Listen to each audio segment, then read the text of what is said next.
brought X-ray down to the site to provide overwatch from above them, so if you had to, you could clear fires right over the top of them, couldn't you? Okay? I need you to think of stuff like that. Command Sergeant Major Jeff Mellinger and his troops reviewing the action from the previous evening. The lead vehicle in his column of 7 Humvees had struck an IED while returning to Baghdad from Ramadi. Having been in that vehicle, I thought everybody reacted calmly and professionally. But Mellinger, perhaps the most experienced NCO in the U.S. Army, was less than satisfied. And as he elaborated on the litany of missteps we had made, no one could argue with his assessment. Why did I have you shut the vehicles off? So we could now own the night. Only we gave it up because we wanted to talk.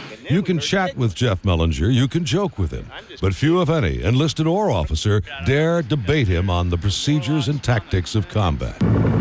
While trying to join the Marines during Vietnam, he got drafted into the Army. That would prove to be the Marines' loss and the Army's gain. Today, he's the last draftee still serving on active duty.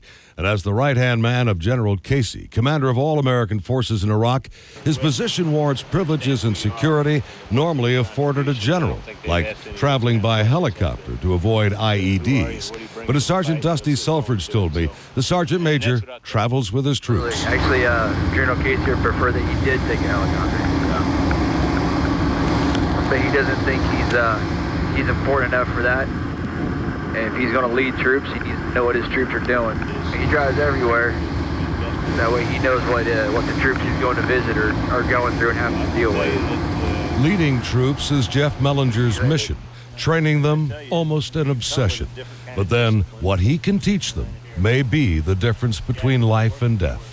You can have the best equipment in the world, and if you got leaders that don't know how to teach, coach, mentor, and train soldiers how to use that equipment, then it's just expensive toys that you can't put to use.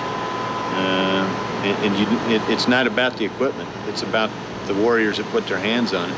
Stay active, because you start staring pretty soon. And so he continues to teach, coach, mentor, and train. What you got to do is scan and then look 10, 15 degrees off center, and that's when you're going to detect movement. Why?